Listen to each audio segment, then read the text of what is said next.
É uma disciplina obrigatória do primeiro ano do curso de saúde pública. Então, a maior parte das pessoas da turma são calores, é, da saúde pública. Tem pessoas de outros cursos, tem pessoas de outras turmas, enfim.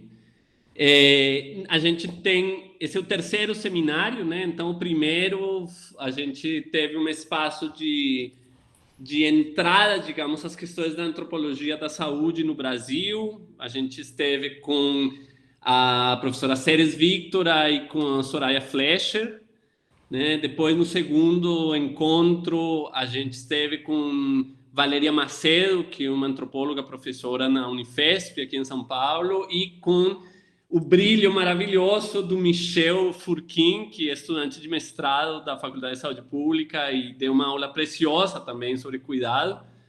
E hoje temos duas convidadas absolutamente maravilhosas, duas pesquisadoras super engajadas, ótimas pesquisadoras, ótimas escritoras, muito queridas. Uma que é a Amanda Calabria, é historiadora, fez mestrado em História e atualmente doutoranda na História na Federal Fluminense, sim, na Federal Fluminense, em Niterói. E Natânia Lopes, que é antropóloga, doutora em antropologia pela UERJ, e atualmente está fazendo um pós-doc em letras e literatura na Federal Fluminense também. Então, bom, as duas têm uma trajetória de pesquisa e de militância muito forte com o movimento de prostitutas do Brasil, especialmente com a Rede Brasileira de Prostitutas e, digamos, o núcleo do Rio de Janeiro, o Coletivo da Vida. Então, hoje a gente tem um desdobramento da monotemática antropologia, que nem é monotemática, mentira, mas da monodisciplinar antropologia, e para uma abertura, digamos, para uma relação com a história, né? Que é uma relação importante para a antropologia, é uma relação constitutiva também para a antropologia contemporânea, né? A gente pode falar sobre isso, enfim, a partir dos trabalhos da Amanda e da Natânia. Então, companheiras, agora é com vocês. Não sei se alguma tem prioridade ou prefere começar. Eu posso começar? Pode, claro. Olha, gente, eu preparei um texto para ler, para não me perder. E aí, qual que é o problema? O texto está no computador, então eu vou parar de ver vocês para poder ler o texto. Então, se tiver qualquer problema, vocês me interrompam, por favor, por áudio. E se tiver travando, vocês me avisem que aí eu desligo a minha câmera para ver se melhora, tá bom? Então, o Zé Miguel passou para vocês Fabulação Autoetnográfica, o meu artigo que está para sair nos Cadernos Pagu, está no Prelo. E eu vou falar um pouco sobre ele. Se você leu, ótimo. Se você leu também, não tem problema. O artigo Fabulação Autoetnográfica responde a uma pergunta acusatória. Mas ele não faz o jogo do acusador. O seu argumento é a indagação da própria pergunta e dos motivos que podem estar por trás dela. A pergunta: é verdade que você fazia programa durante os anos do seu doutorado em antropologia? Sabia-se que eu era próxima demais do meu objeto sujo, colada ao objeto, como me diziam sempre em todas as minhas pesquisas, não apenas na do doutorado. Publicar foto pelada em site de acompanhante, isso lá é método de pesquisa? Transar com homens desconhecidos seria método? Depende de como e de porquê? Depende de quantos? E transar em troca de dinheiro, dentro de um bordel, com 4 homens por dia, digamos, pode ser método científico? Um caminho para se conseguir dados? E pode ser outra coisa além de trabalho sexual? Eu sempre fui de pesquisar tão de perto e de dentro, e com o coração, e com a intuição, e com a intimidade. Esse é o meu modo de existir mesmo. E no final das contas, a gente sempre faz ciência com o que a gente tem, com o que a gente é. E não só ciência. Passamos um café com as nossas dores e alegrias. Trabalhamos, damos e assistimos aula sendo quem somos. Quem é você que me escuta? Quem você tem sido? O quanto esse formato aqui do fórum acadêmico, da sala de aula e dos debates, realiza aquilo que queima dentro de você, aquilo que você tem de mais verdadeiro. Talvez seja cedo demais para você que me escuta entender sobre os adoecimentos e delícias que a academia pode trazer. Um texto interessante talvez mexa contigo, uma boa aula dada ou ouvida, a academia sedutora.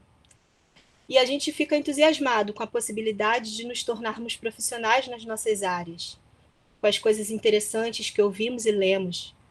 Ficamos orgulhosos pelo privilégio de estudar numa universidade pública, não é?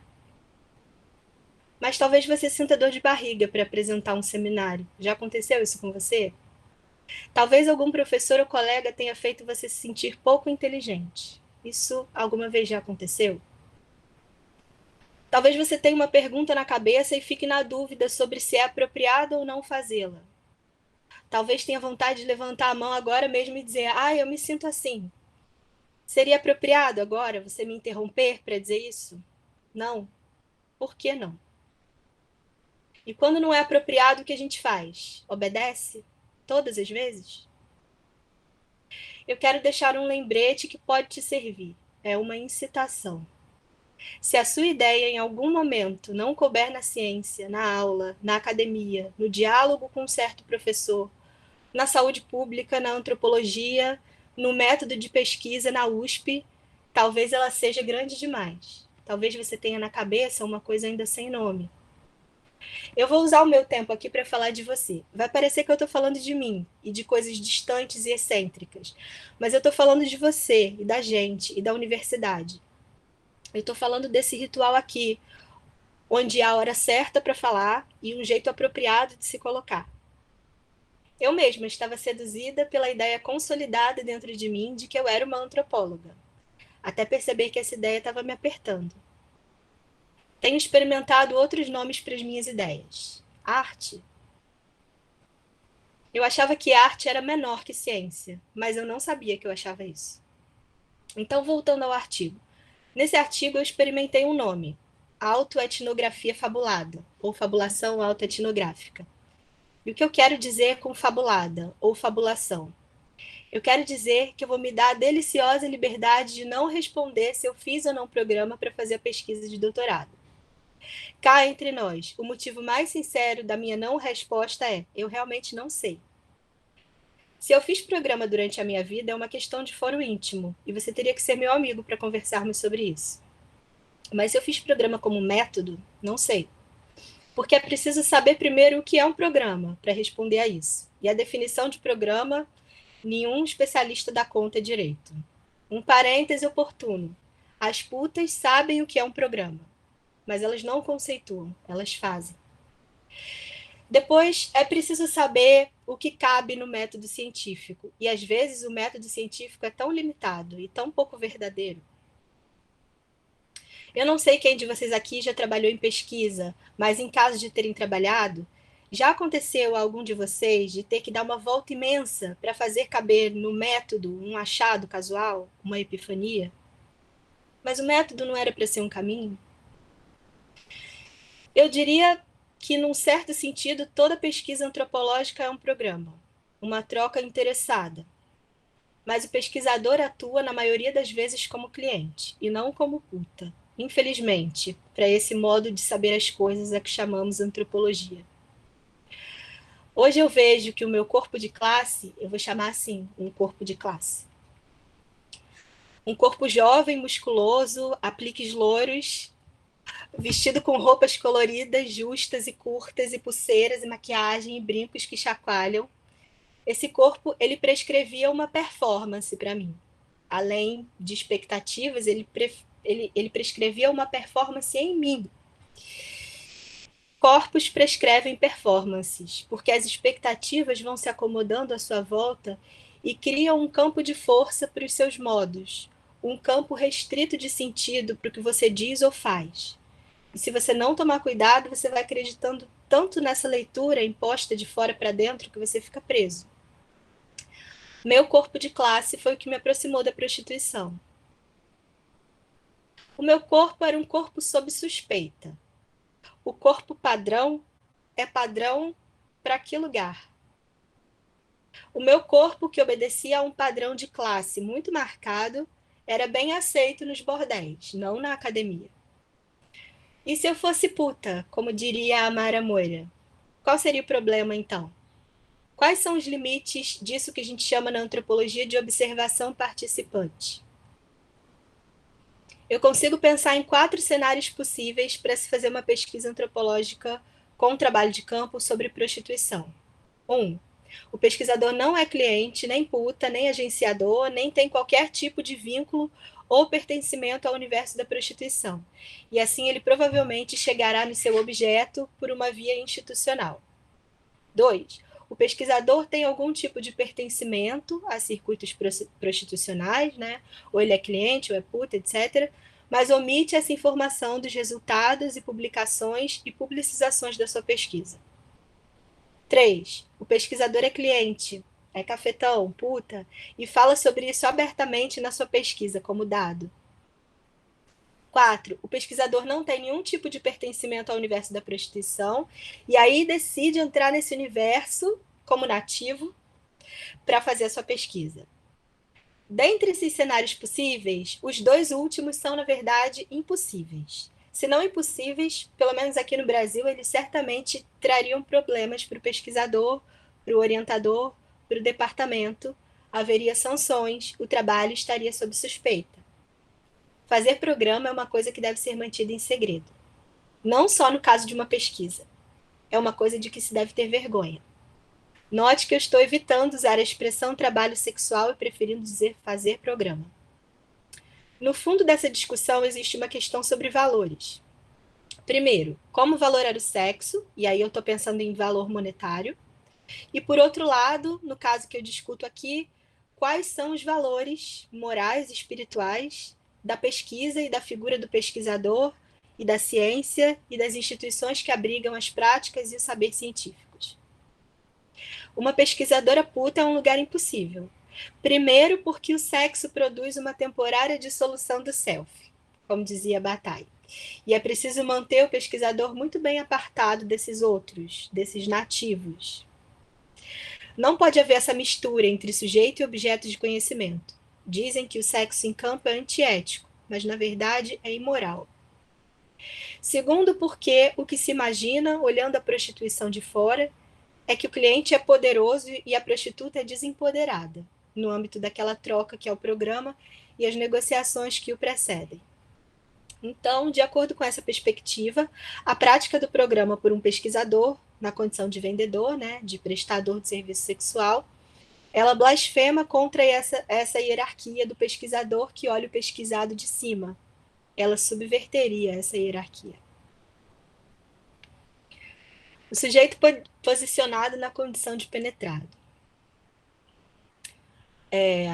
O conceito de sujeito posicionado, que eu não sei se vocês sabem, do Renato Rosaldo, é que o seu lugar no campo, quando você vai fazer um trabalho de campo, ele te permite enxergar e viver certas coisas, né? Ele te permite experimentar o campo de uma certa forma.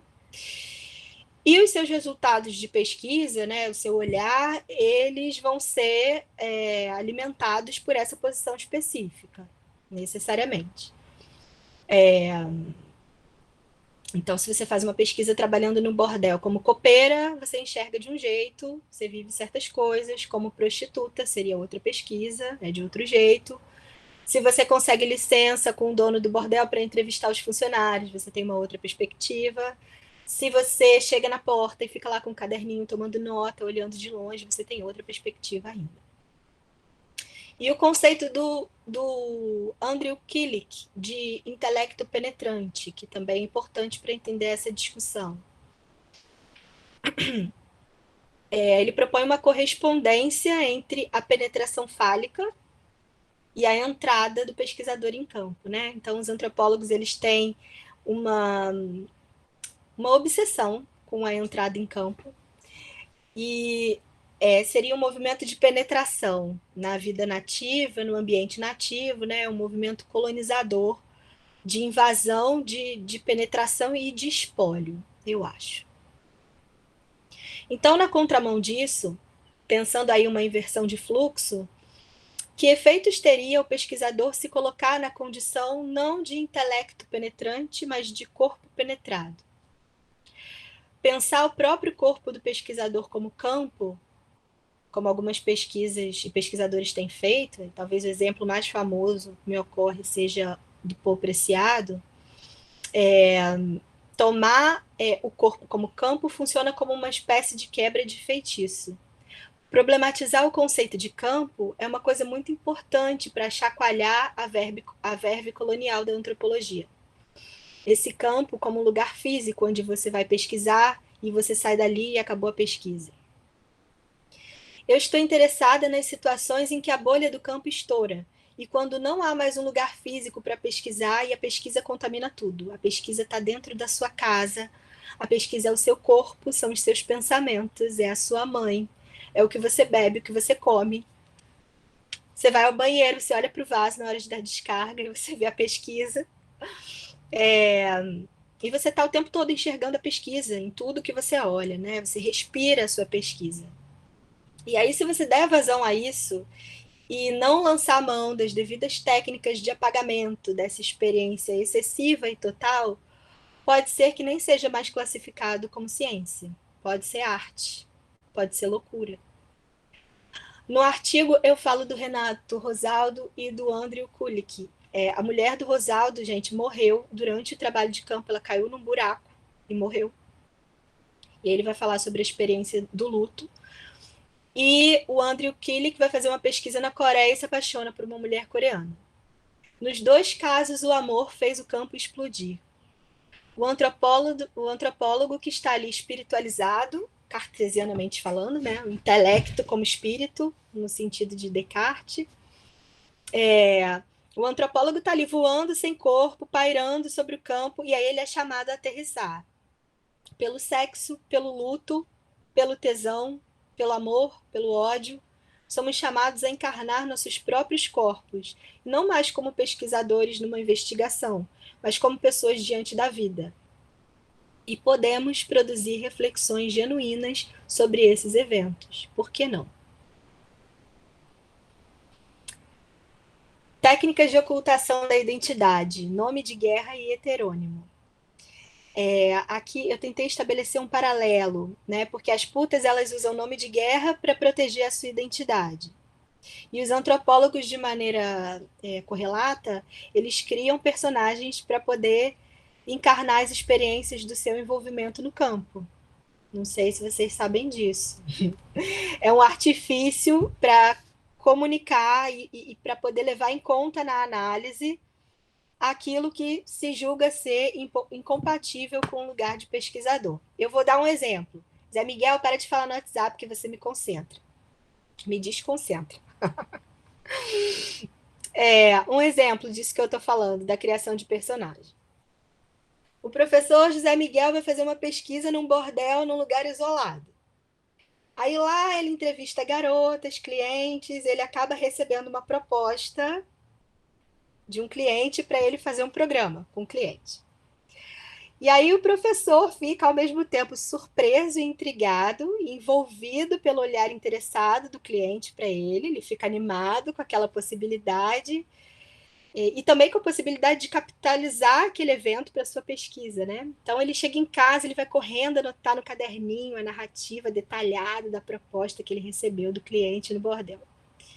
E aí, quem sabe, até ele se aventura no programa, tendo também em conta o valor do cachê, né, Zé Miguel? Que pode fazer diferença no orçamento magro do pesquisador, quem sabe. Se ele decide fazer o programa, como ele leva isso para o texto e para a sua análise sem se expor? Poxa, ele etnografou uma situação de quarto, né? Uma situação preciosa para o campo. O que ele pode fazer para contar isso, né? Ele vai jogar fora essas informações que vêm junto com essa experiência? Ele vai criar um personagem. Ou ele vai dizer que alguém contou para ele, né, sobre um programa atípico, assim, assado naquele cabaré. Então, no meu artigo, seguindo essa tendência, eu crio uma personagem. Mas diferente do que é de praxe, isso não é um segredo. Ela é uma ficção etnográfica assumida, fora do armário. É a Giovanna, né, minha personagem. Giovanna é ao mesmo tempo eu e todas as mulheres do campo, as prostitutas.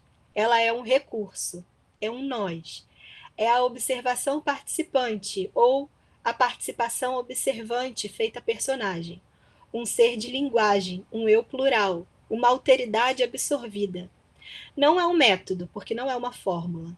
Ela é circunstancial, serve sob medida para atender esse problema de pesquisa específico. Ela é uma criatura que torna a narrativa possível aqui. Ela é os não ditos, porque não encontramos como dizer.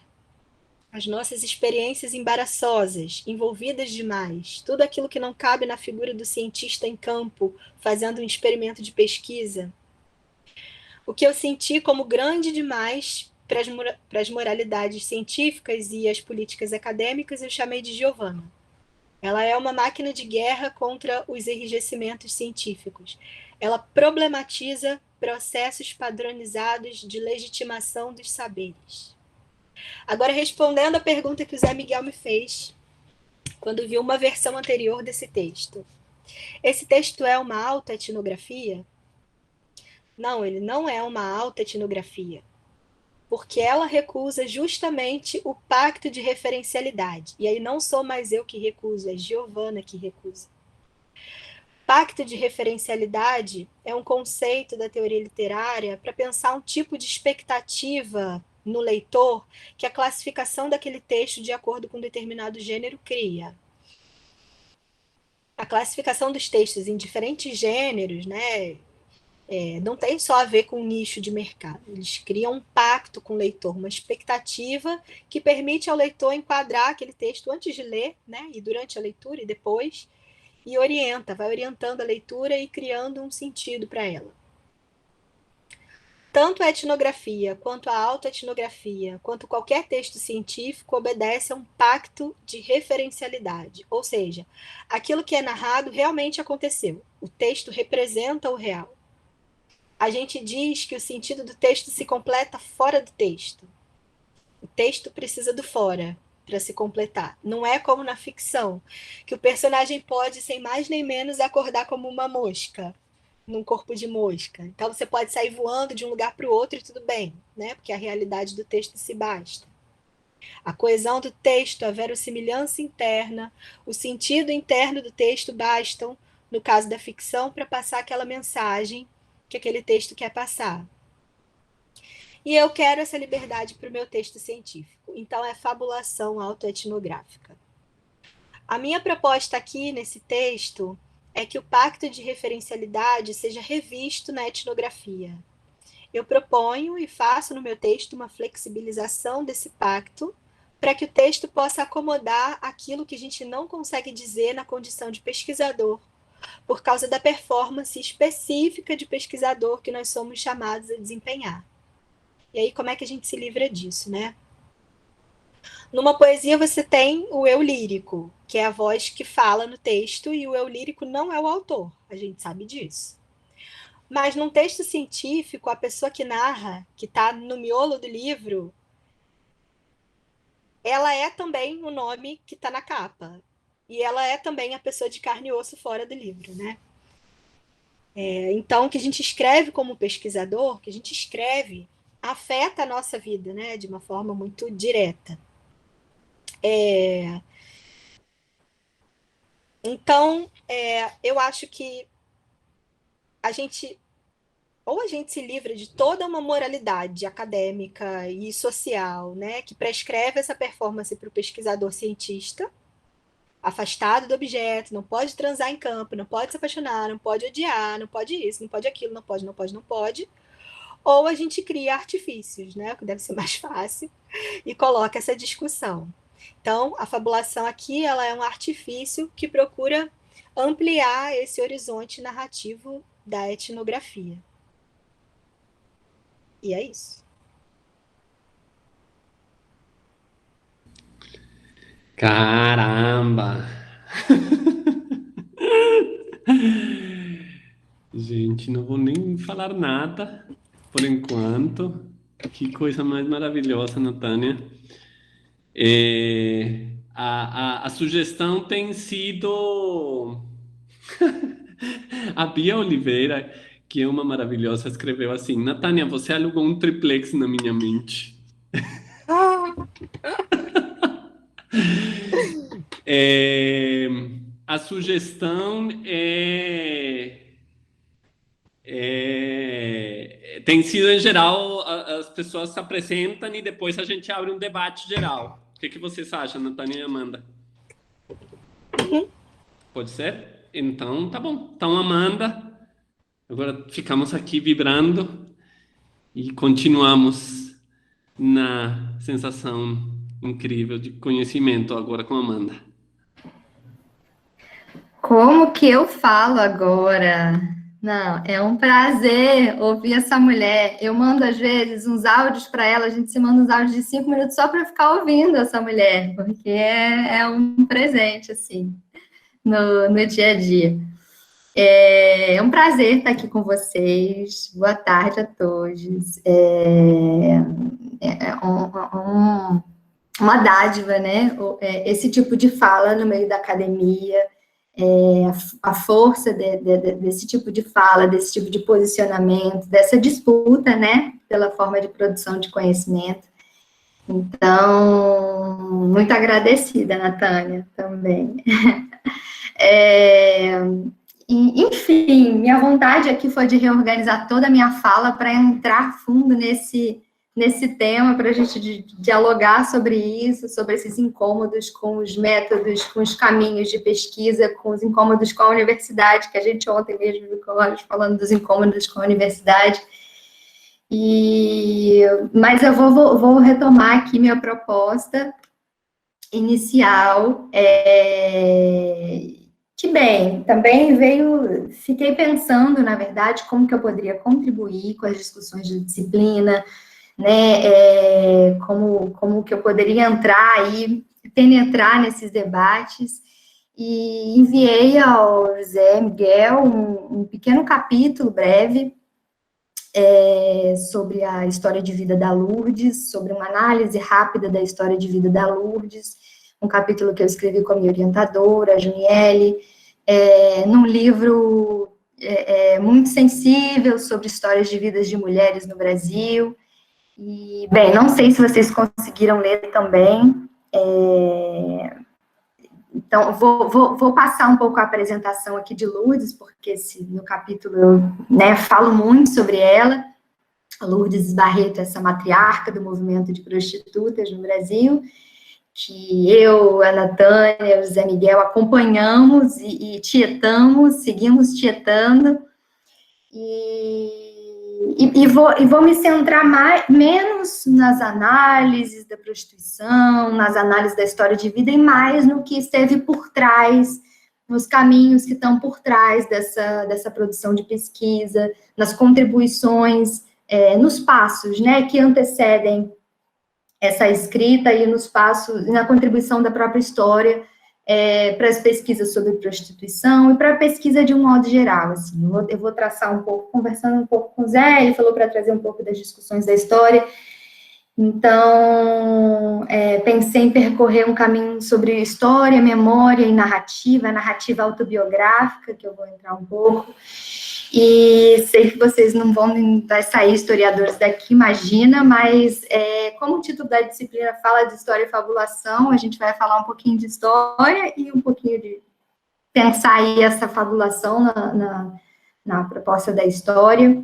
Tem um autor que eu gosto muito, que ele é um provocador dos historiadores, que é o Paul Ricoeur, e ele provoca muito os historiadores, falando do lugar da história, tensionando um pouco o lugar da história entre a escrita da história como verdade, como acontecia, e a escrita da história como ficção, né? E ele busca um lugar ali para a história. E é um pouco desse lugar que eu estou falando aqui, pensando nessa história que a gente escreve, que não é uma ficção, porque em tempos de negacionismo também, né, das pessoas dizendo que certos eventos não ocorreram, é importante a gente lembrar, né, do caráter da história, da intencionalidade de verdade que tem na história, mas assumindo o lugar da história também como produção, como fabricação, que não há neutralidade na produção do conhecimento, como a Natânia bem falou, né, a despeito desses lugares de ocultamento do pesquisador, não há neutralidade, a gente sempre imprime as nossas histórias, as nossas subjetividades. Um pouco, acho que pensei em construir minha fala aqui um pouquinho nesse caminho hoje. Então, rapidamente, assim, pensando com vocês, assim, né, por que a gente está falando de história? Qual o sentido da história? Afinal, o que é a história? Para que a gente faz a história, né? Ou para que a gente busca uma pesquisa de cunho historiográfico, nesse esforço de historicizar? Numa visão, assim, bem rasteira, né? Mas que não deixa de ser fundamental, né? A história é essa ciência humana que busca compreender as relações entre o passado e presente na sociedade, como estrutura a nossa sociedade, quais os discursos imaginários da nossa sociedade, os imaginários sobre prostituição, gênero, pensamento racial, quais as lutas que moveram e movem as nossas relações humanas, e tudo isso, e mais um pouco, pode ser objeto, assim, do olhar historiográfico. Mas acho que, fundamentalmente, né, olhar para o passado, tendo uma pesquisa fixada na história ou não, nos ajuda a compreender o presente, nos ajuda a compreender os eventos, as ações humanas, os discursos, né? E a gente, historiadora, a gente tem um trabalho bem em cima das fontes, né? Que seriam essas fontes historiográficas, que podem ser documentos diversos, jornais, revistas, filmes, livros, eventos, lugares, e as entrevistas. Então, aquela entrevista que eu passei para vocês no capítulo com a Lourdes, né? Sobre a Lourdes, em cima dessa fonte que eu estou trabalhando, que eu venho trabalhando, e quando a gente trabalha sobre as fontes, enquanto historiadores, a gente sempre interroga a fonte, né, como é que ela foi produzida, em que contexto, o que ela está dizendo, qual é o conteúdo, e nessa investigação sobre o conteúdo, sobre a produção daquele conteúdo, sobre a manutenção daquele conteúdo, a gente produz uma narrativa. Então, para começar um pouco esse lugar da produção narrativa na história, né? Como que a gente chega a uma produção narrativa na história. E é aí que a gente entra um pouco quando a gente está falando de história, né? Quando a gente está falando dessa narrativa, a gente está falando de uma tríade fundamental, que é a ação humana, né? A ação desses sujeitos, grupos de carne e osso, e a dimensão dessas ações no tempo e a escrita dessas histórias, desses sujeitos, desses grupos. Então, esse lugar da ação do tempo narrativa é um pouco que vai nortear, assim, a nossa conversa. E aí, assim como na antropologia, que eu acho que vocês estão acompanhando mais, né, na história, existem também muitas formas de se fazer e se pensar a história, muitas formas de tensionar a própria história. Eu estou na militância da história oral, eu acredito que é uma metodologia mais sensível, é uma metodologia em que a gente pode se posicionar mais do que nas linhas comumente da história, mais tradicionais, é uma metodologia que dá espaço para o sensível, para o afeto. Então, estou aqui militante da história oral, não vou formar ninguém oralista hoje, precisaria de 4 horas aí só para falar, dar um curso de história oral, mas vou falar um pouco sobre como na história oral se produziu, a gente produz a narrativa e qual a importância de historicizar essa narrativa, assim, né? A entrevista a história oral é um pouco essa metodologia de pesquisa pela qual orientou, né, o capítulo do artigo, a pesquisa com a Lourdes, e ela é fruta do encontro, ela é fruta do encontro. Tem um pesquisador que é o Portelli, de história oral, que ele fala que a história oral é uma troca de olhares, né? Então, a gente falar de olhares na história vem de uma força, né? A gente está falando da pintura do encontro, a gente está assumindo o encontro, a gente está assumindo as subjetividades, a gente está assumindo esse olhar, esse calor, essa atenção, essa escuta.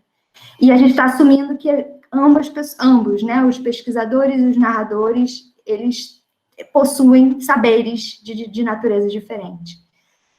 E aí, na história oral, a gente analisa, interpreta e constrói essa narrativa historiográfica sobre a oralidade, em cima da oralidade, em cima da fala, né, desses sujeitos e grupos. Existem vários gêneros da história oral, não vou me ater um pouco a isso, tem história oral temática, história oral testemunhal, tradição oral, e tem a história oral de vida, que é um pouco de onde eu estou partindo para a gente conversar um pouco. Que é mais próxima da biografia, dessas narrativas autobiográficas, que estão mais próxima do que a gente poderia chamar de autohistória, que depois a gente pode conversar um pouco aí.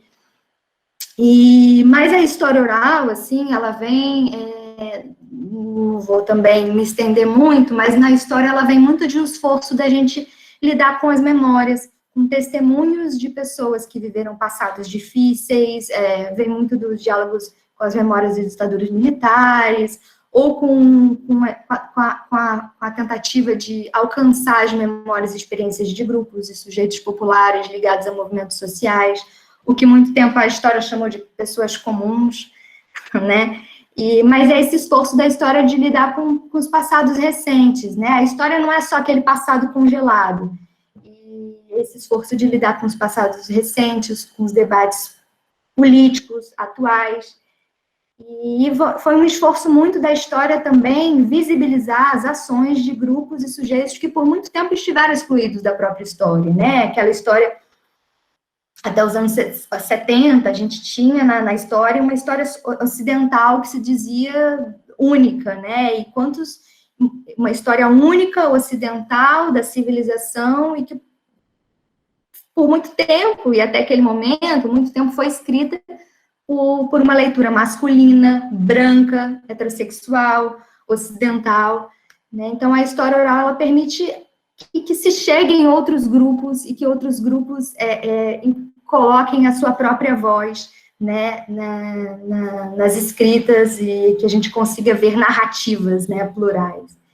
E muito tempo ficamos sem ficamos sem histórias, sem narrativas, né, das mulheres, LGBTs, negros, povos indígenas, né, e prostitutas, e na história oral a gente tem essa primazia de visibilizar essas narrativas a partir das próprias vozes, né, valorizando mais a oralidade do que a interpretação, mais do que, é sempre uma interpretação, eu vou chegar lá, mas mais a partir da própria voz das pessoas. As pessoas falam, né, ninguém dá voz a ninguém, as pessoas falam. Né? Então, vamos trabalhar com as próprias vozes dessas pessoas poderem contar a própria história. Então, é esse esforço na história de compreender como esses grupos, esses sujeitos experimentam, interpretam acontecimentos, significam a própria vida.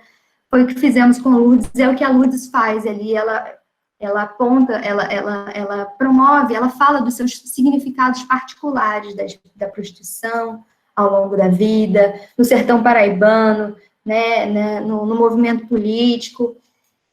E a gente tem uma série de procedimentos, não vou me ater ao método, né, como eu disse, mas a gente tem uma série de procedimentos antes, durante e depois da entrevista. A gente trabalha muito eu consegui dar uma olhadinha um pouco no texto que o Zé Miguel mandou, agora há pouco, né? Então, a gente trabalha muito com essa educação da escuta na história oral. Esse trabalho de ouvir, que é um trabalho de ouvir, que possibilita um livre narrar por parte do narrador. A gente trabalha com um roteiro de entrevistas, mas é um roteiro mais livre, né? No intuito de ouvir as pessoas. E quando a gente ouve, a gente possibilita que elas possam elaborar a própria história naquele encontro com a gente.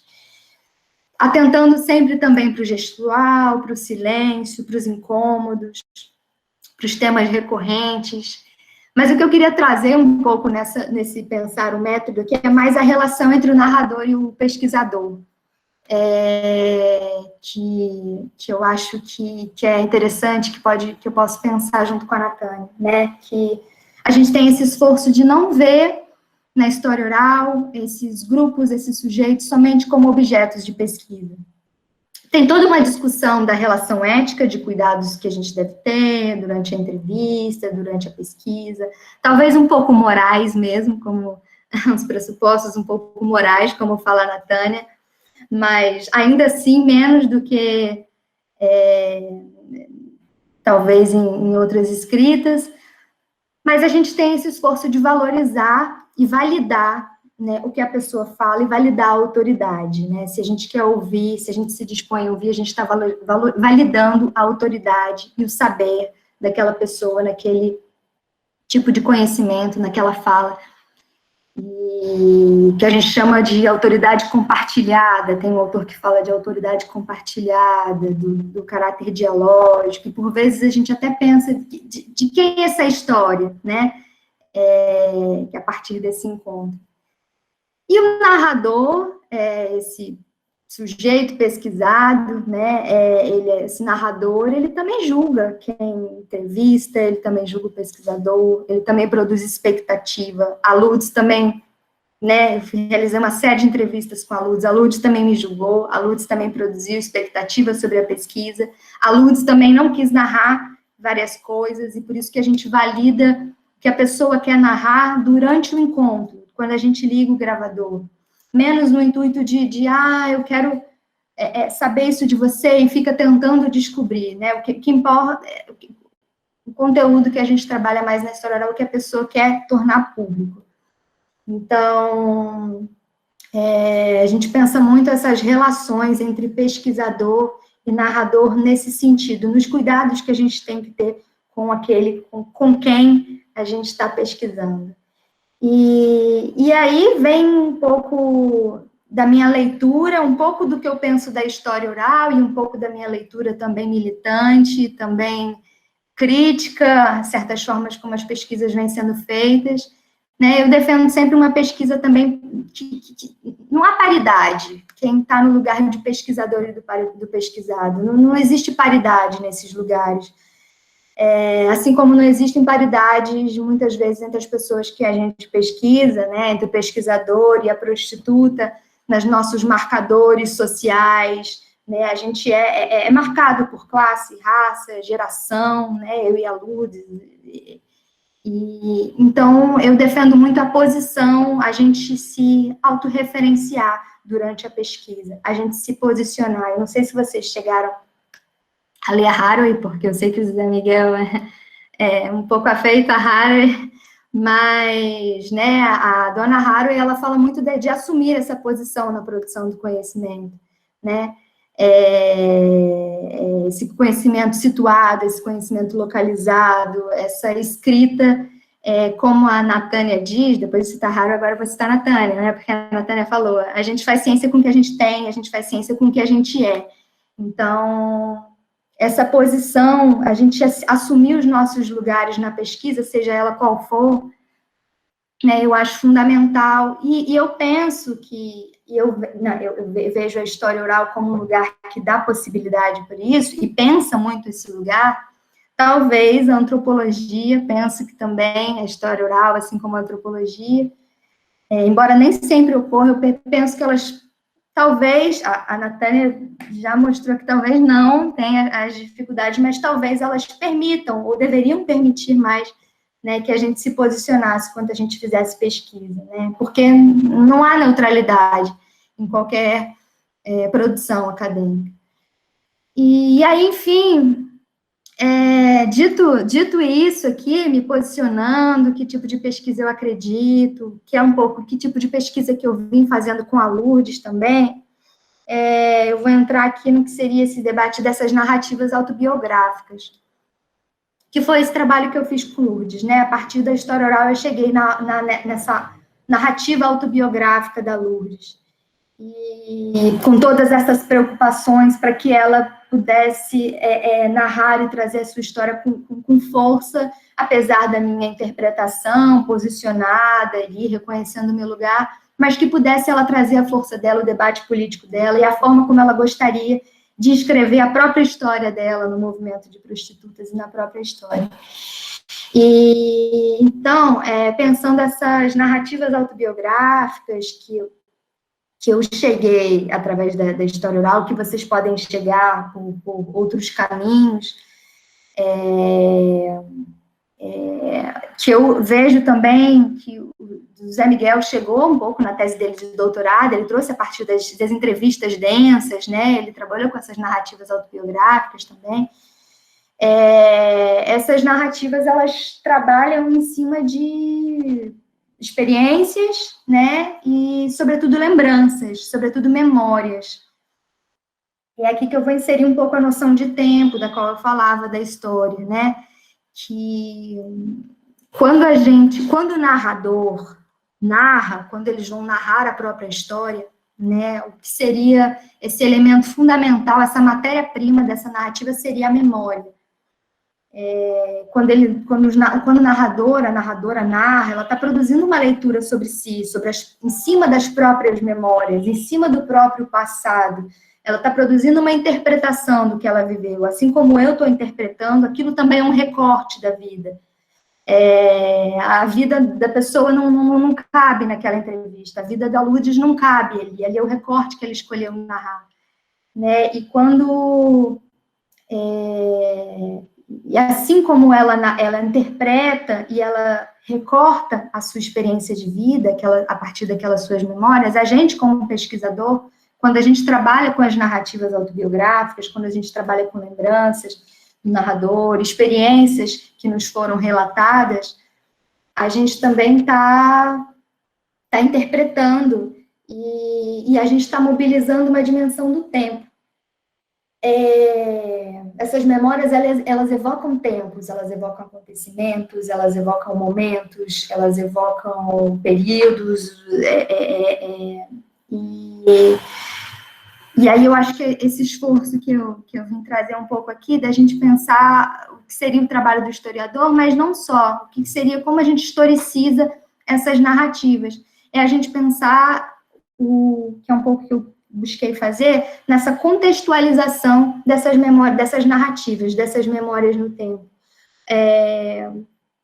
Da gente buscar, quando a gente trabalha com a memória, com as narrativas, a gente buscar contextualizar, a gente buscar compreender esses eventos em conjunturas, compreender os debates políticos que estão envolvidos, como a memória de Lourdes, assim como talvez a memória de sujeitos e pessoas que vocês possam vir trabalhar, eu ia falar as memórias da Giovana, mas aí mas pode ser, como as memórias da Giovana podem ser inseridas em conjunturas, em debates políticos, e elas podem incluir novos marcos. Eu vou trazer a Lourdes aqui, não sei se vocês conseguiram ler, mas para quem conseguiu ler, a Lourdes, quando ela conta, né, de si, ela está inserindo novos marcos e novos significados para a prostituição, ela está inserindo novos marcos, novos lugares para a mulher prostituta nordestina, sertaneja. Ela está mostrando as muitas formas de exercício da prostituição, ela está mostrando muitas dobras da prostituição, ela está mostrando para a gente outros contextos que a prostituição em Belém foi inserida, na Paraíba, ela está mostrando o sistema, o que a gente está chamando ali, daquele sistema sexo-gênero dos anos 50 da prostituição, em que a mulher, como ela diz, né, a mulher ou estava ligada ao casamento, ou estava subjugada ao lugar marital ou paterno, ela encontrou a prostituição como um lugar para si. Então, o que eu estou querendo trazer um pouco para vocês? Que muitas vezes a visão que a gente tem no nosso imaginário de prostituição, a visão que a gente tem de mulher nordestina, e eu acho que isso é muito uma visão aqui do Sudeste, das metrópoles, né, que tem uma visão muito estereotipada da mulher sertaneja nos anos 60, no 80, no sertão nordestino, que ingressa na prostituição, né, e muitas vezes uma visão vitimizante. Quando a gente contextualiza, quando a gente insere aquela narrativa no tempo, quando a gente dá uma espessura naquela narrativa, né, a gente possibilita ler ela sobre outros lugares, a gente possibilita trazer muito mais do que uma leitura vitimizadora e hegemônica sobre a prostituição, né? A Lourdes ali, ela decidiu escolher aquele caminho, ela decidiu que resolvia marcar sua história quando foi para Belém. Então, antes de tudo, a gente estava falando que a história oral ela se realiza no presente, né? Quando a Lourdes está relembrando esses debates, toda vez que o narrador está narrando, né, a história de si, ele está, querendo ou não, ciente ou não, se relacionando com os debates do seu tempo, né? A Lourdes, ela, militante, ela está ciente dos debates, das batalhas de narrativas, dos debates, do imaginário sobre prostituição na nossa sociedade. Então, ela tem um discurso muito afiado em não querer ser vista de um jeito, em querer imprimir a própria história, né? E atualmente, não sei se vocês acompanham um pouco o debate sobre prostituição, mas a gente vê, a gente entende que, assim como as prostitutas, uma série de outros grupos estão vivendo uma precarização das suas vidas.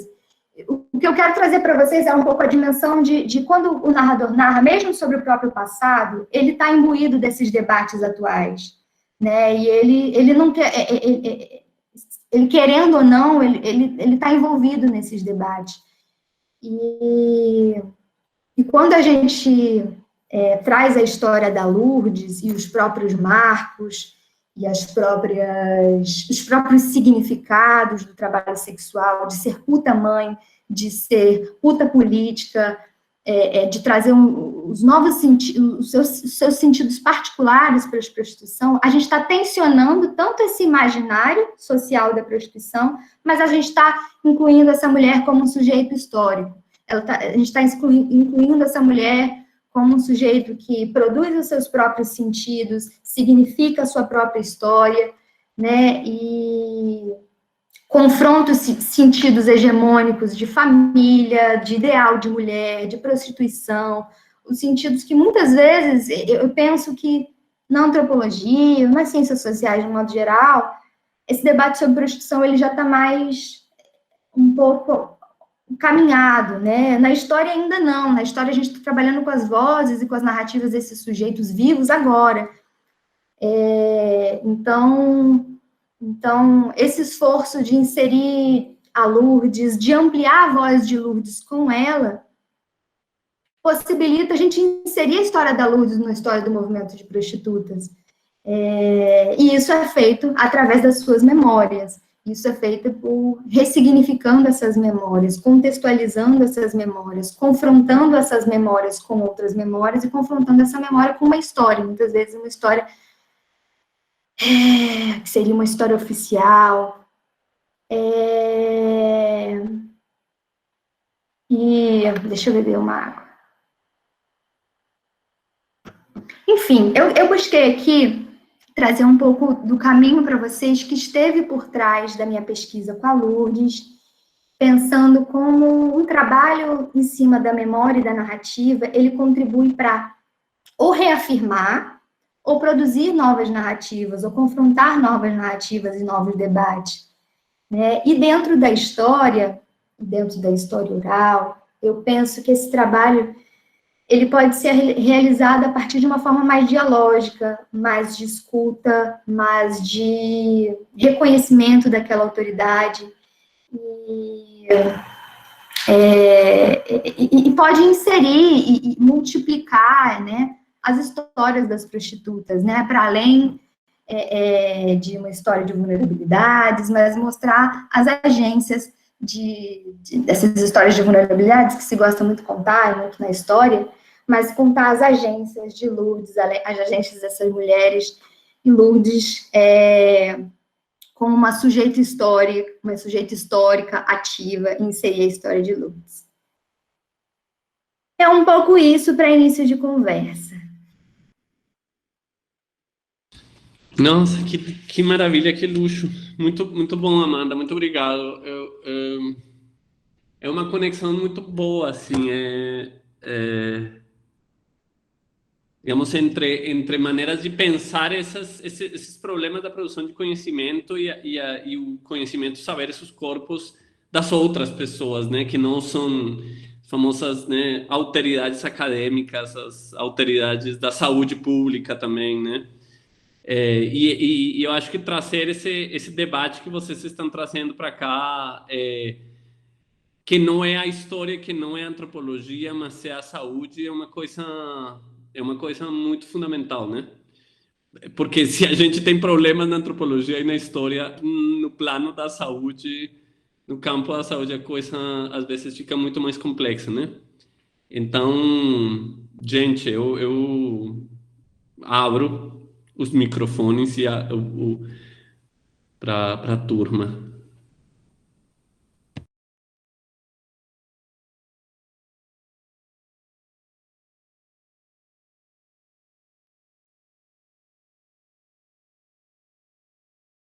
Que foi? Posso começar? Sim, pode, por favor. Que bom. Queria muito agradecer vocês pelas suas palavras. Eu achei muito, muito bom. E eu pensei em mil coisas enquanto eu estava assistindo. E algumas perguntas, eu não sei se cabe aqui, mas eu acho que existe um papel político muito importante, e é muito difícil para mim me dissociar da política, mas existe um papel político muito importante na prostituição. Como fundação da sociedade brasileira, como lugar de marginalização, como e invisibilizado pelo Estado, né? Então, eu pensei muito sobre essas questões quando vocês estavam falando. Pensei muito sobre a capitalização dos corpos e a importância que isso tem dentro do contexto,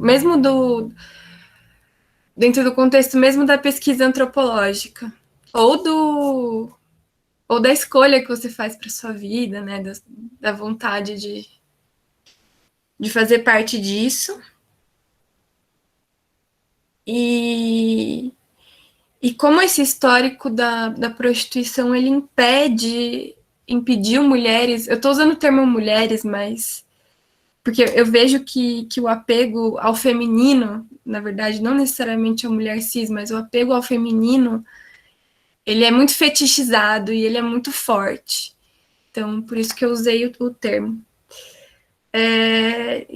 Como que esse apego, ao não admitir a força dessas mulheres econômica e de trabalho, ele vai moldando a sociedade. E uma coisa também que a Natânia e a Amanda falaram, e que eu achei muito interessante, e pensei numa frase para perguntar, como é não enxergar pessoas dentro de uma pesquisa como objeto de estudo? E o que deve significar para elas, eu acho que talvez a Natânia possa me responder um pouco melhor, porque ela fala sobre a autoetnografia e sobre a fabulação, e como que deve ser se sentir, no caso da prostituição e no caso de objeto de estudo de pesquisas, um meio para um fim. No caso da prostituição, o fim é o prazer masculino, na maioria das vezes, e da pessoa que está pagando por esse serviço. E no caso do objeto de estudo, o fim é o trabalho em si, que não é na verdade, sobre a pessoa, mas se apropriando da história dessa pessoa. Então, são essas coisas que eu gostaria de falar e de perguntar. É Maria o seu nome? Sim. Maria, você explica melhor para mim essa sua última dúvida? Eu não entendi muito bem essa relação que você estabeleceu entre fins do objeto e fim da prostituição. Fala mais um pouco, por favor. Sim, eu espero que eu não esteja falando nada errado, assim, mas Eu vou tentar explicar de uma maneira um pouco mais explícita, mas, por exemplo,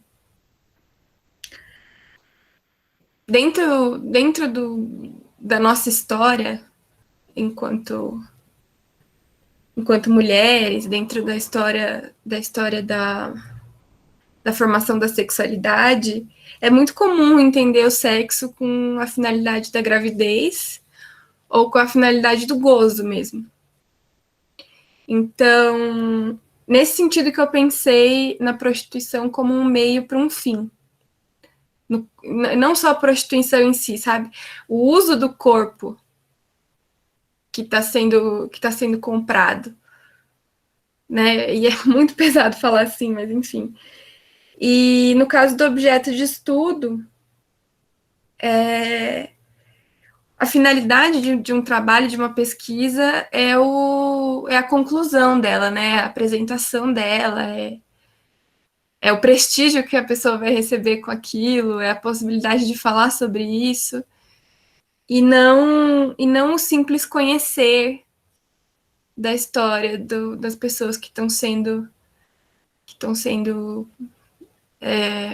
o foco desse estudo.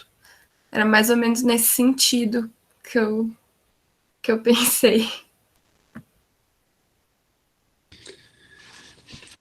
Obrigado, Maria. Natânia, a gente tem mais 2 pessoas inscritas. Ouvimos? Pode ser.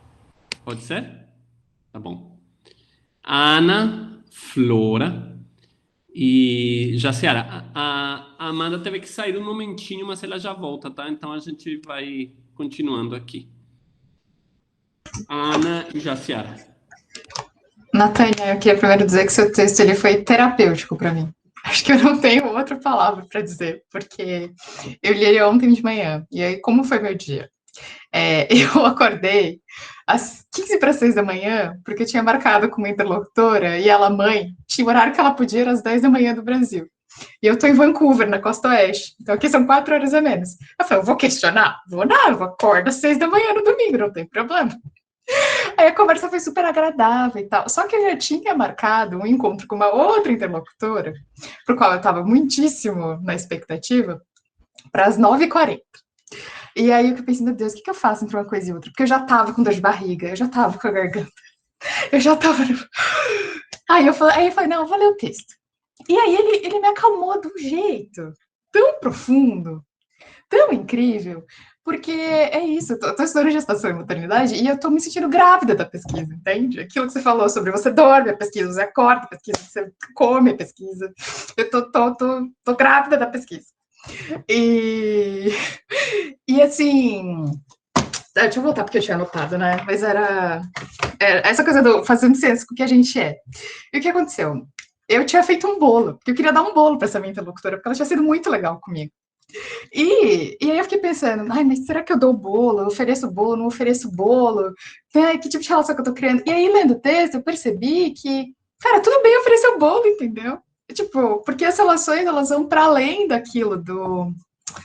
Ai, enfim, tá um pouco confuso, mas o que eu tô querendo dizer é que o texto me ajudou muito no sentido de, primeiro, relaxar, né? Ficar mais tranquila. De, tudo bem ser você mesma. Tudo bem que eu sou uma pessoa que é muito ser amada e ser querida, e tudo bem, e às vezes dar um bolo é isso. Às vezes dar um bolo é isso. Eu vou falar aqui, meu marido tá aqui do lado, ele não vai gostar de ouvir, mas eu vou falar.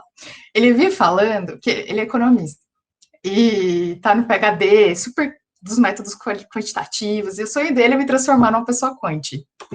E aí ele brinca que tudo que eu faço parece teatrinho. Toda a matéria que eu gosto, ele fala, isso aí parece teatrinho, eu falo. E aí agora eu até escrevi no caderninho, sim, parece E eu tô muito feliz de ter descoberto um lugar onde eu posso ser cientista e artista, onde eu posso escrever e formular, e perguntar, e questionar, e produzir conhecimento com isso, assim. Então, acho que não é exatamente, assim, uma pergunta, acho que é mais um agradecimento profundo, dizer que o seu texto foi... O texto, o escrito e o de hoje foram, assim, incríveis, muito, muito potentes. Uma coisa, assim, eu estava em dúvida se eu incluía a tal da conversa que eu tive às 6 da manhã no meu diário de campo ou não. E lendo o seu texto, eu percebi que tinha que incluir, porque o campo, ele não é aquele lugar, ou espaço onde eu vou. O campo é também essa conversa, o campo é também esse WhatsApp, ainda mais em tempo de pandemia, né? Tá, acho que era isso. Ana, maravilhosa, muito obrigado. Jaciara. Boa tarde a todos. Maravilhosa sua apresentação, Natânia. Seu texto me atravessou bastante, principalmente no início. E eu tenho algumas questões para colocar. Uma das suas falas, você diz assim, dizem que o sexo em campo é antiético, mas na verdade é imoral. Onde que fica a ética e onde que fica a moral, então? E outra questão, no texto, uma hora você comenta sobre o feminismo abolicionista e antipornografia. Me parece que, não sei como que funciona, mas há uma tensão aí, porque de um lado tem mulheres trabalhando como trabalhadoras sexuais com seus corpos, e do outro mulheres lutando contra isso. Então, eu não sei se você pudesse falar algo sobre... E deixa eu ver se tem mais alguma questão. Bom, tinha outra, mas eu esqueci. Eu tô um pouco nervosa. Obrigada. Obrigado, Jaci. Maria, tem a mãozinha levantada. Ficou levantada ou tu quer voltar? Não, esqueci de Tudo bem. tirar, desculpa. Não. Só para não perder. Né? Tá bom. Natânia, quero ver como é que você vai se virar. Posso fazer uma colocação rapidinho? Claro, Jaci, claro. Mais uma pergunta. Agora eu lembrei. Você fala que criou a personagem, a Giovana, que é você e todas as mulheres. Quando foi que você, pensou nisso? E se você puder falar um pouquinho mais do porquê, seria legal. Só para completar a pergunta sobre a Giovana, eu quero saber quando que sai esse caderno, porque eu quero citar ele no meu texto, porque eu tô querendo fazer uma coisa parecida, que eu achei essa ideia muito maravilhosa. Uhul! Todos estamos esperando saber quando vai ser publicado, né, Nath? Esse artigo. Não sei, cara, estão me enrolando. Tô doida para sair também. Tá bom, Natânia. Assim, olha só, tem que sair logo, sabe por quê? Porque isso é uma outra coisa, né? Que de repente, se vocês ainda são muito jovens, vocês logo vão perceber. Quando vocês produzem um texto, se passar um ano e você reler o texto, você fala, tá horroroso, sabe? Eu mexeria em milhões de coisas, de repente você nem sustenta mais o principal argumento. Então, né, o negócio daqui a pouco caduca. Então, eu tô doida para sair mesmo. Cara, Jaciara, eu também fico nervosa para responder. Todas as vezes, sempre um sofrimento, inferno esse negócio. Para falar, para responder. Por isso que eu preparei o texto, né? Porque aí tá ali, pronto, acabou, não tem piração. Eu vou de cima para baixo, tá? Respondendo a última pergunta da Jaciara, depois até chegar na Maria. Nath, desculpa te interromper só um segundo. Amanda.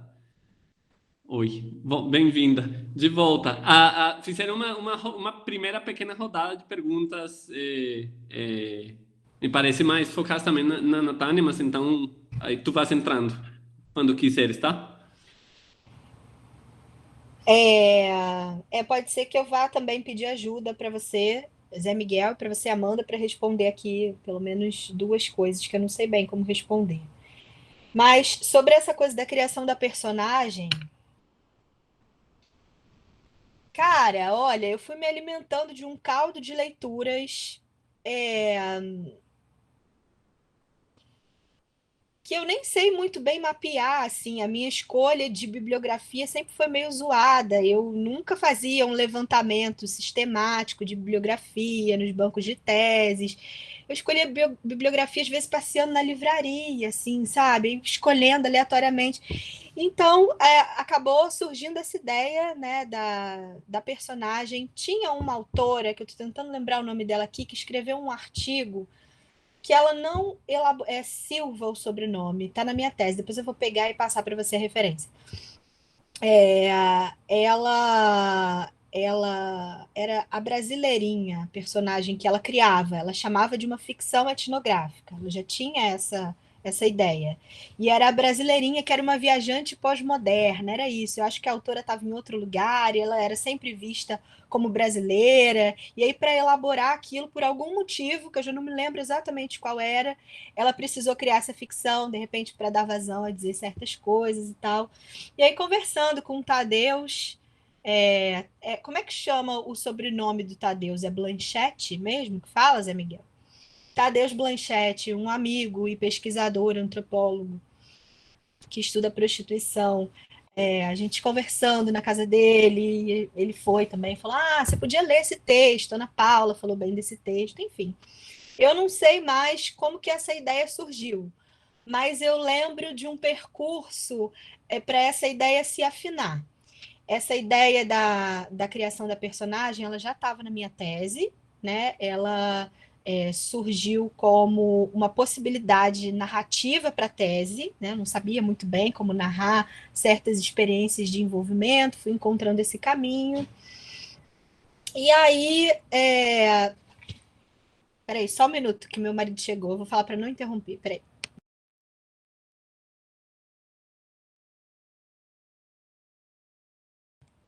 Pronto. E aí, quando eu elaborei a Giovana na tese,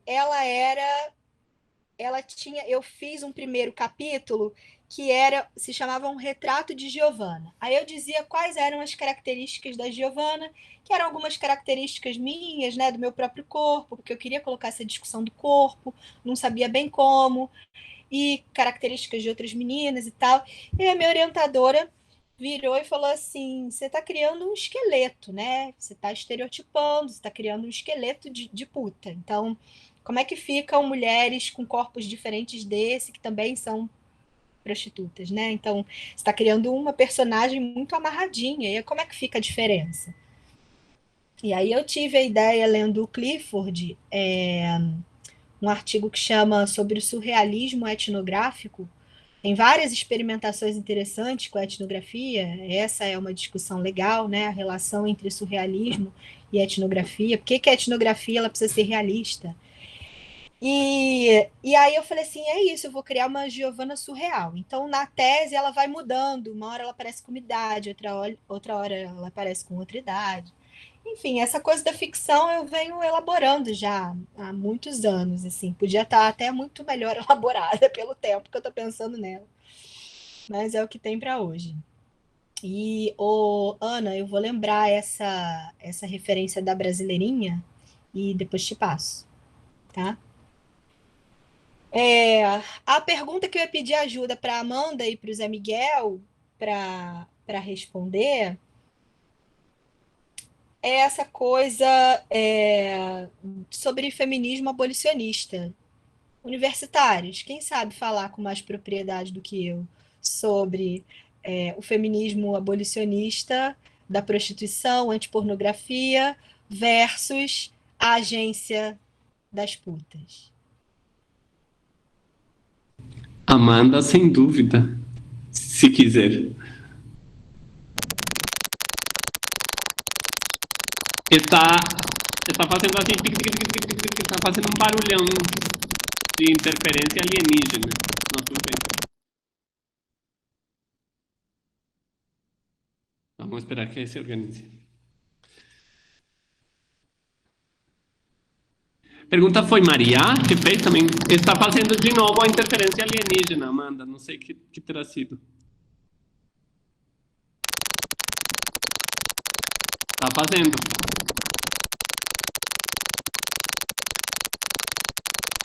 Será que é o computador mesmo? Vai reiniciar? Alguma coisa assim?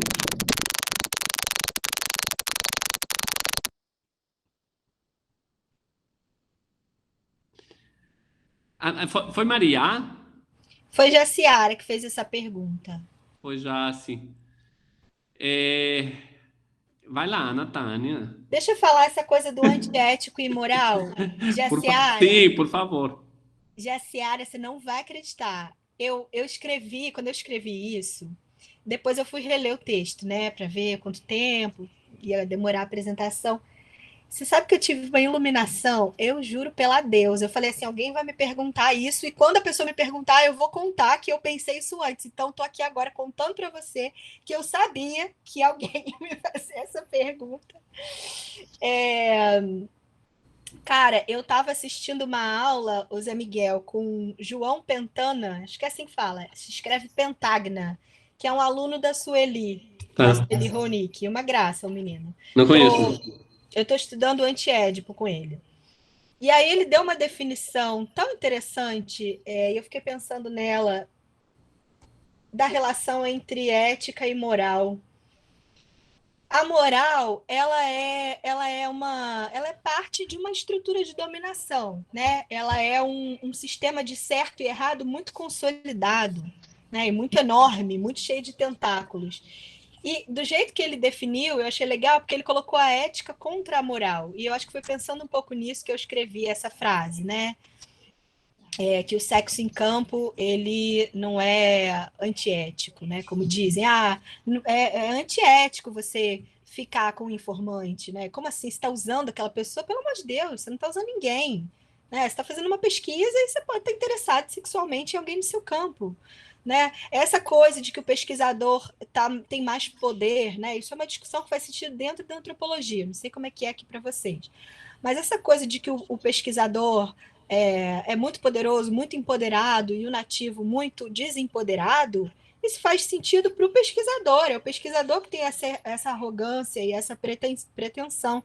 Para quem está no campo, às vezes, sabe? Você é mais uma pessoa que está ali, mais alguém de fora que está chegando. Você não é mais poderoso coisa nenhuma. Então, você não está, sei lá, bulinando ninguém, você não está tentando eticamente contra ninguém de forma alguma. Eu estou falando do sexo no campo, mas a gente pode usar isso para pensar qualquer tipo de envolvimento, assim, né? Considerado inapropriado para um cientista. Mas é imoral, porque eu acho que faz parte dessa máquina, né? Dessa visão hegemônica, muito estabelecida, de que o pesquisador é um cara sério, né? Um cara celibatário, assim, quando ele vai a campo, aquilo ali é uma pesquisa e pronto, né? E não tem afeto.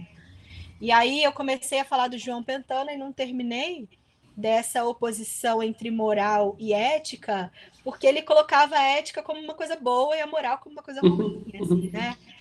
Porque a ética é uma avaliação de certo e errado circunstancial. Você não vai ser antiético. Irrelacional, né? Irrelacional, exatamente. Que se constrói no instante, precisa ser reavaliada o tempo todo. E a moral não, né? A moral, ela vem de cima, ela tá lá, soberana. Eu não sei se eu respondi, não. Talvez eu... É isso que eu tenho para dizer sobre essa questão aqui. E a Amanda, cadê? Tá aí, já voltou. Melhorou? Sim, sim. Perfeito. Eu vou falar aqui devagarzinho, porque eu estou em marcha lenta desde que eu tomei essa vacina. E às vezes eu... enfim, sobre essa relação de pesquisador, eu vou comentar sobre isso. Essa coisa do feminismo, eu acho controversa, vou me omitir aqui, embora não seja um feminismo que eu, né, acredite, que são muitas brigas, diria, do puta feminismo com o feminismo radical, bem como o feminismo do qual eu me afino mais, que eu estaria mais próxima dos feminismos descoloniais, mas eu vou comentar aqui, eu acho que cabe mais eu comentar um pouco sobre a relação de pesquisa, né, que vocês estão falando. Eu ouvi alguma coisa sobre a Ana Flora falando, né, do conflito ali com o bolo, e é uma série de conflitos, falsos conflitos, né, como se a vida humana não cabesse na pesquisa. A relação, por exemplo, que eu tive com a Lourdes, e que eu consegui assumir isso na pesquisa e na universidade, né, eu fui morar com a Lourdes, eu fui para Belém, conviver com a minha pesquisada, com o meu objeto de pesquisa, né? Eu dormi no canto da cama dela, né? Eu compartilhei a vida com ela, eu acordei às 5 horas da manhã para fazer comida para ela levar para o filho no presídio, né? Eu compartilhei meus segredos, ela compartilhou seus segredos comigo. E isso não pode ser anulado da pesquisa. Essa dimensão do afeto não pode ser neutralizada em busca de um distanciamento do pesquisador, né? Isso não cabe. Essa não é a pesquisa que a gente quer fazer. E seria muito indigno da minha parte, né? Deixar isso de fora, deixar essa dimensão da vida, do afeto, da militância de fora da pesquisa. Então, eu penso que isso tudo deve ser assumido, isso tudo deve ser encarado também com seus desafios, porque ao longo da pesquisa isso também leva alguns desafios, né? Eu, quando assumi a fazer a pesquisa com a Lourdes, tem um momento da pesquisa que ela guia comigo a pesquisa, ela diz como ela quer um pouco que a pesquisa seja feita, que ela quer que faça no bar e não quer fazer essa entrevista da história oral, ela quer que isso aconteça, né, e eu vou negociando com ela, né, uma negociação, de ambas as partes, eu cedo um pouco, ela cede um pouco, a gente cria uma outra coisa, a gente cria um terceiro encontro, um terceiro método ali, E imagina, mas também tem um outro lado, né? Também tem outros desafios, como foi com a Lourdes, que no meu caso foi pensar, gente, até que ponto ela esse sujeito de pesquisa, que não se reduziu em nenhum momento ao objeto, ela esse sujeito de pesquisa, até em que momento essa autoridade é dela na pesquisa, o tempo todo também para analisar. Qual é o meu lugar ali de análise nisso? Então, isso também gera os desafios, né, quando você assume essa outra radicalidade, né, de que eu digo que eu co-criei a pesquisa com a Lourdes, né, enfim, tem alguns, na minha dissertação, tem uns outros artigos que eu falo um pouco mais sobre esse processo de cocriação com a Lourdes. Mas e aí, também cocriar, trazer ela junto para analisar comigo, ela estava analisando comigo as fontes, ela estava ela estava fazendo a pesquisa comigo, né? E qual é esse lugar também do pesquisador que eu penso? Gente, a autoria da pesquisa, afinal, é de quem? Né? Então, também tem esses desafios de pensar se por um outro lado a gente assume o outro completamente como dentro da pesquisa. Então, um pouco isso que eu queria trazer, que eu acho que a gente pode tensionar as pesquisas o tempo todo, e se inspirar, né, em caminhos e encontrar o próprio caminho também, encontrar o próprio jeito, que uma pesquisa que faça sentido para você, um caminho que faça sentido para você, que não necessariamente está nesses métodos, mas que você que produz no encontro com a outra pessoa com que você pesquisa, né? Se a gente escuta para o outro, ele também mostra os caminhos, né, que ele gostaria de percorrer, de ser pesquisado, né? Então, é um pouco isso. Não sei se eu entro nesse debate aí do feminismo radical, mas só queria falar rapidamente que eu acho que o feminismo radical poderia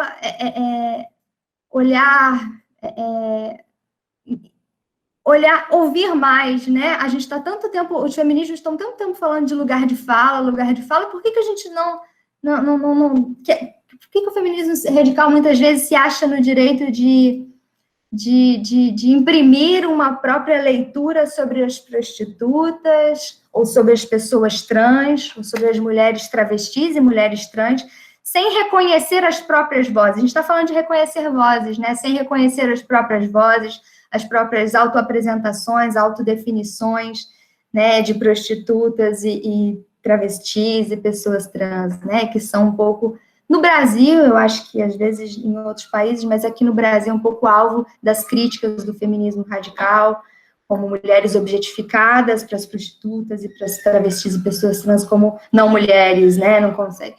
Então, a gente está tão tempo falando aqui de escuta, de voz, de autodefinição. Então, minha provocação seria qual a dificuldade, né, de reconhecer, de ouvir, acho que é um pouco por aí.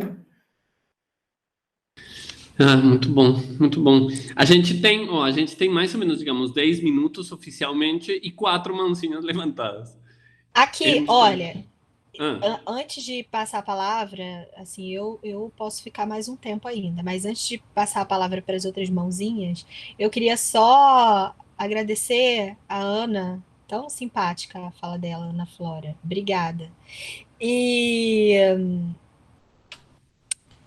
Ô Maria, eu tô aqui matutando essa coisa da finalidade do sexo e do objeto. Eu não entendi esse negócio. Eu vou te passar o meu WhatsApp, você grava áudio, tem tempo, e a gente vai desenrolar esse assunto, tá bom? eu tenho aqui umas anotações também tentando fazer cruzamentos para falar sobre isso, mas enfim, Claro, acho ótimo, Natânia.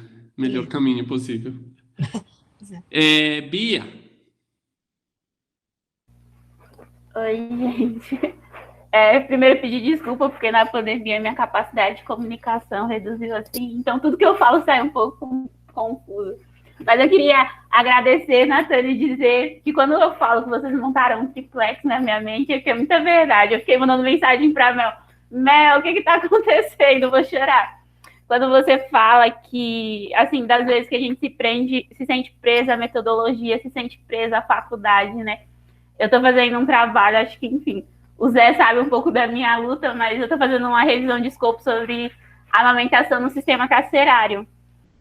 E aí, enfim, às vezes eu fico puta merda, revisão de escopo, ficar procurando artigo, que a minha orientadora não me escute, um beijo, Babi. Mas, enfim, ficar procurando artigo, eu não quero falar de artigo, eu quero xingar a cadeia. E aí, ao mesmo tempo, eu fico assim, como que eu vou fazer essa construção, né? Como que eu vou xingar os profissionais da saúde por estar naturalizando isso? Como que eu vou... E aí eu fico muito nessa labuta, assim, e como que eu vou fazer isso? E aí, ao mesmo tempo, eu fico, tipo, não, vou com calma, vou só perguntar até que ponto eu posso...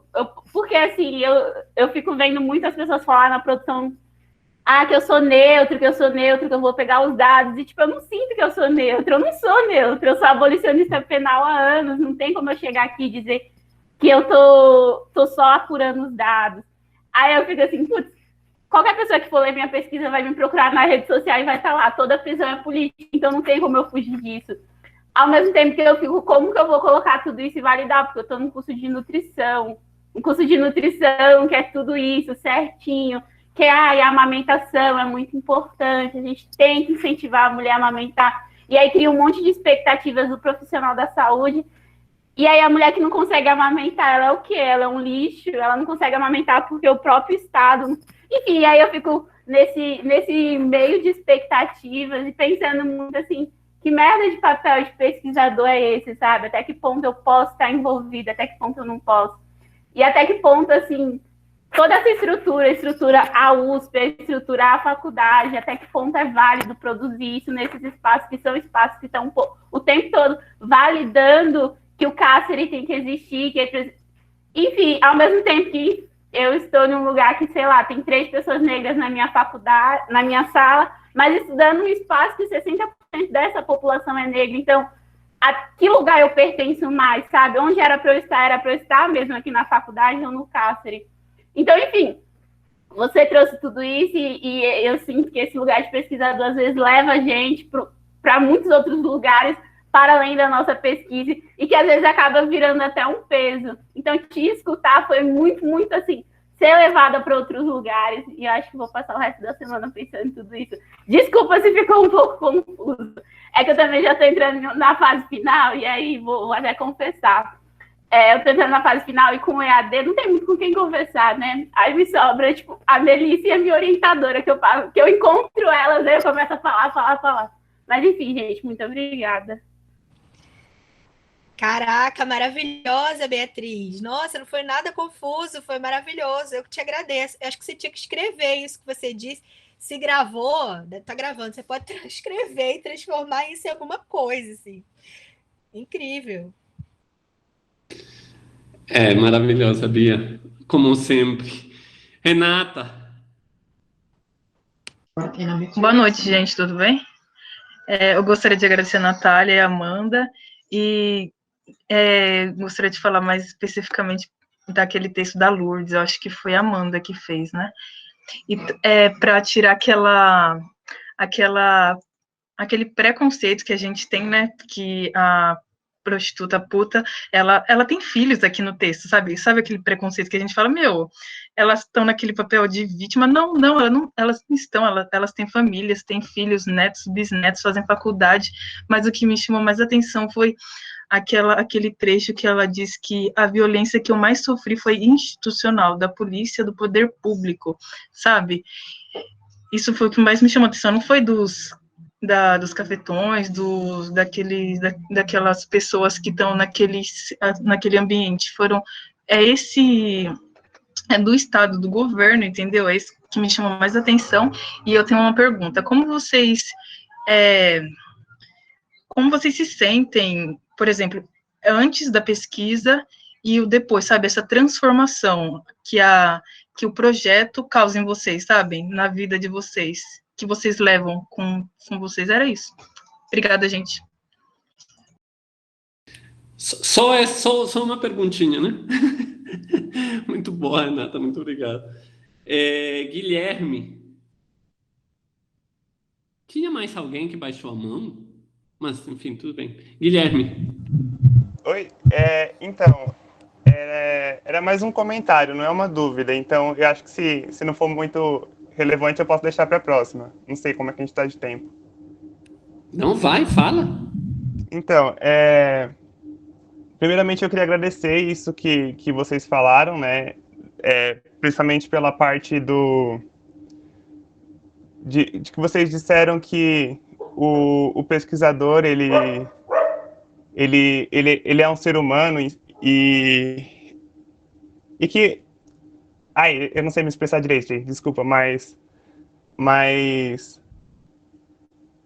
isso que vocês disseram, basicamente, né, que a gente tem as nossas características, a gente tem nossa linha de raciocínio, e que isso é importante também para a pesquisa, sabe? E isso me lembrou uma coisa que eu até coloquei no chat, aí eu acho que talvez a galera não tenha entendido muito bem, porque eu não expliquei, só joguei aí, que é que isso que vocês disseram se encontra um pouco com a minha pesquisa, né? Eu estou fazendo uma pesquisa que é sobre a força de trabalho na saúde e a regulação do escopo de práticas e possibilidades da educação interprofissional. E aí eu tô estudando sobre a Constituição de 88, né?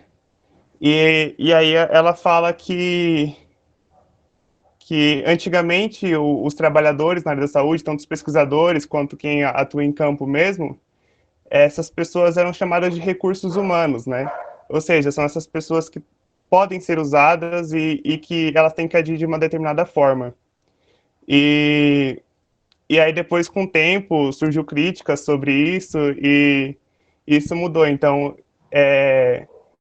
eu acho que é uma coisa que tem um encontro, assim, sabe? Com o que vocês disseram. Era esse o comentário, basicamente. Obrigado. Muito bom, Gui. Obrigado. Júlia Cauri. Gente, eu tô muito impactada, assim. Muito feliz, assim, de vocês estarem com a gente, sabe, Natânia e Amanda. Eu li...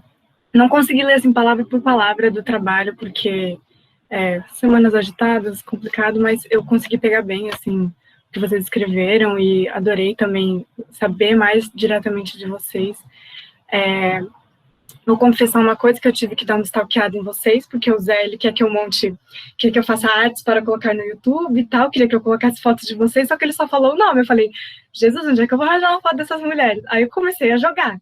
Aí tive que entrar no Lattes, encontrei até Facebook, entendeu? Isso é culpa do Zé. Mas o que eu queria dizer é que nessa busca eu achei muito massa, assim, que eu vi muitos trabalhos de vocês, E da Amanda, em especial, eu vi que você tem esse trabalho com teatro também, né, performance e tal. E a Natânia falou sobre isso também, né, depois falaram cientista-artista, né, acho que a Ana Flora falou isso, que é algo que eu tenho tentado me debruçar, assim, entender um pouco mais essa aproximação, né, da ciência com as artes, que foi sempre algo muito, assim, tipo, mundos opostos completamente, né, a razão e sei lá, né. E não, né, não tá tendo...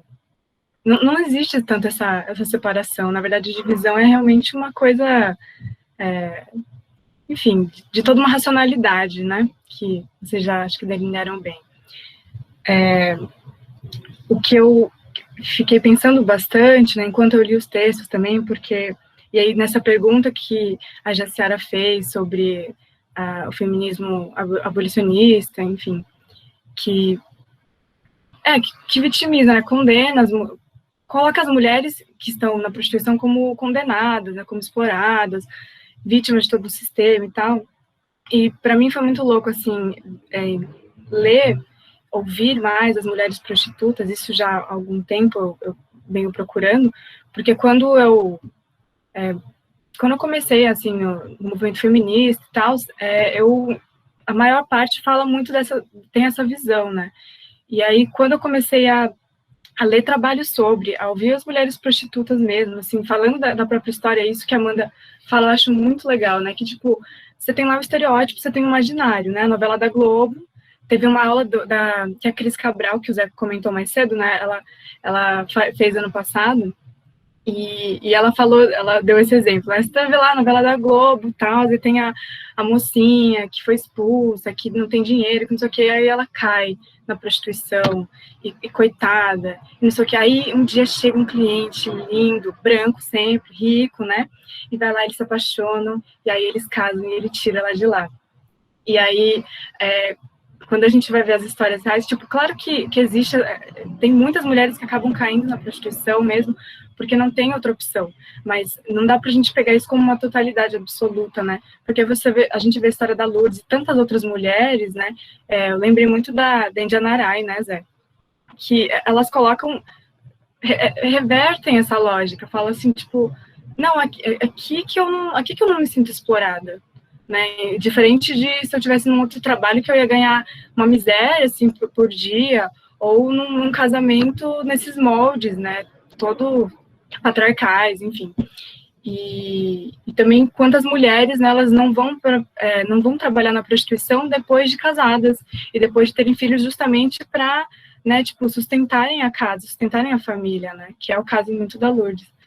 E até troquei umas ideias com o Zé um tempo atrás, porque eu sou descendente do povo de Ryukyu, né, de Okinawa, sul do Japão, e tem uma coisa muito interessante com a história das prostitutas também, que espero que um dia eu possa investigar, estudar um pouco mais sobre isso, porque teve muita repressão do Japão nessas ilhas, numa época de japonização, né, foi uma colonização bem, bem ferrada, assim, até hoje tem bastante coisa, mas o lance é que a cultura do povo foi proibida, então o pessoal não podia falar a própria língua, não podia vestir as roupas que vestiam, não podiam cantar as músicas, não podiam tocar, né, que era algo muito presente.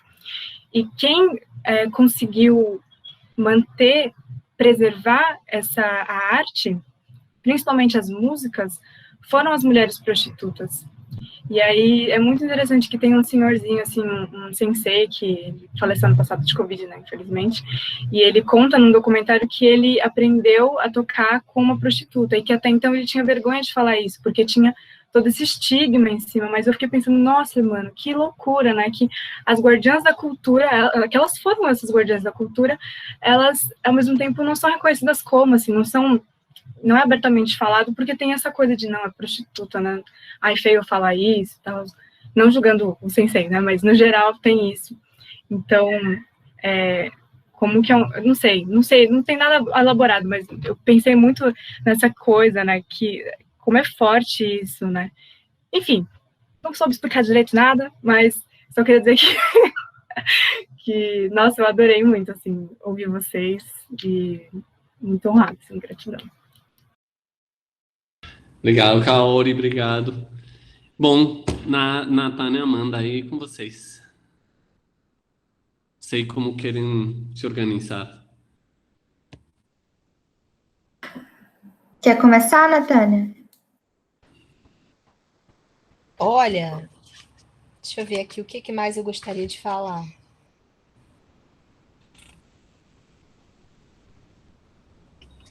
Ai, gente, eu queria agradecer muito todos vocês, muito queridos e carinhosos. Renata perguntou como é que a pesquisa muda a gente, né? Bom. E a Júlia fez essa colocação maravilhosa, né? Essa provocação da arte. Alguém colocou lá no chat ciência, arte, loucura.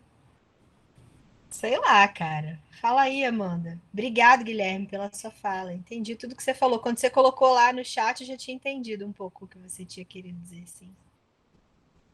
Eu vou colocando, enquanto isso, meu telefone aqui no chat. Se alguém quiser dar um alô no WhatsApp, estou super disponível. Fala aí, Amanda, e eu, de repente, pego a sua carona. Como falar sobre o que essa pesquisa mudou na minha vida, né? Estão me ouvindo bem? Tudo, né? Mudou tudo. Mudou tudo, porque a Júlia falou, né? Eu venho das artes, eu me formei em teatro, antes de me formar em história, eu venho da performance, eu venho de um caminho super artístico de pensar as questões de gênero, pelo corpo, pelos trabalhos de pesquisa, e nunca me encontrei muito na própria história. Mas eu participava de uma coletiva de mulheres, que morávamos juntas em Niterói, e em 2014 eu acompanho a desocupação do prédio da Caixa, que foi um prédio tradicional de prostituição em Niterói, para vocês verem, né? Desde prostituição, desde os anos 50, em Niterói, e num projeto de revitalização da cidade, você tem uma desocupação brutal desse prédio em Niterói, cerca de 300, 400 trabalhadoras sexuais são desabrigadas, com muita violência, e eu cheguei, né, para acompanhar o ato das meninas que estavam lá, né, fazendo, enfim, a manifestação, reivindicando, e eu cheguei com o meu coletivo de meninas. A gente, não sei se a gente ainda, não sei que feminismo era aquele, mas a gente foi ali, eu vi umas prostitutas estão ali no ato, vamos lá. E quando a gente chegou lá, eu comecei a acompanhar essas mulheres e comecei a ouvir essas mulheres e na hora ali ajudei elas a produzirem um vídeo de denúncia e comecei a descobrir que tinha um movimento de prostitutas há muitos anos e comecei a acompanhar esse movimento. E aí que eu voltei para a universidade, digamos assim. E aí que eu falei que fez sentido para mim retomar a pesquisa na história, e foi onde foi quando eu escrevi minha dissertação, meu TCC, né, na graduação, sobre esse evento do prédio da Caixa. Mas o que eu queria falar para vocês é que foi o movimento de prostitutas que me levou para a universidade de novo, porque eu já estava perdida, né? Eu tinha ido para outros caminhos. E foi através da militância, encontrando a militância, encontrando esse movimento, que eu tive fôlego de retomar para a universidade e encontrar um tema que fizesse sentido para mim, que fizesse sentido com o feminismo que eu acreditava, com as lutas que eu acreditava. E até hoje, desde então, isso tem 7 anos, e desde então, cada vez que eu acompanho esse movimento, é como se várias camadas daquele imaginário muito forte de prostituição, que me acompanhou durante todo o tempo, desde que eu sou criança, desde que eu vejo as primeiras novelas da Globo, né, com todo esse imaginário da prostituição, de violência, de coitadas, precisamos salvá-las. E cada vez que eu acompanho esse movimento, é como se várias camadinhas desses véus que ficam na nossa frente, impedindo, né, da gente reconhecer essas histórias em suas agências, em suas vulnerabilidades, em suas possibilidades de vidas, em suas produções da vida, e esses véus vão caindo. Eu tenho certeza que ainda tem muitos véus por cair, sabe? Mesmo acompanhando esse movimento com tanto tempo. Então, assim, mudou tudo, mudou minha luta, mudou minha forma de ver o conhecimento, mudou minha forma de fazer pesquisa. Eu tenho certeza que ainda tem muitas águas para rolar, ainda tem muitas coisas, né? Mas com certeza, para mim, eu não dissocio militância e universidade, né? São dois caminhos que, para mim, hoje, decisivamente, eles se cruzam e eles seguem juntos. Acho que é um pouco isso. Natânia? Tô pensando aqui nessa coisa da como é que para Amanda a militância e a carreira acadêmica se complementam, né? Um caminho tá entrelaçado. E eu fiquei pensando aqui, acho que já não lembro mais quem falou, acho que foi a Beatriz Oliveira. De alguma forma eu tô lembrando da Beatriz agora enquanto eu falo isso, que é o seguinte. Eu sempre tive mais facilidade para escrever do que para falar, né? Porque no meu texto, de alguma forma, eu consigo me blindar desses outros olhares que me assustam. E mesmo assim, o meu texto acadêmico, eu sempre achava que ele estava muito aquém do que eu conseguiria escrever. E aí, quando eu comecei a escrever conto, né? Arriscar em outros tipos de escrita, assim, de forma mais livre, na ficção, o meu texto acadêmico melhorou muito, né? Então, como é que esses caminhos, né, o artístico, acadêmico, a militância, a loucura, como alguém falou aí, como é que a gente, de repente, precisa mesmo se libertar, né, desse engavetamento e ir bebendo um pouco de cada coisa para poder dar vazão às coisas que a gente precisa dizer, né? E eu acho que é por isso que eu estava lembrando da Beatriz, assim.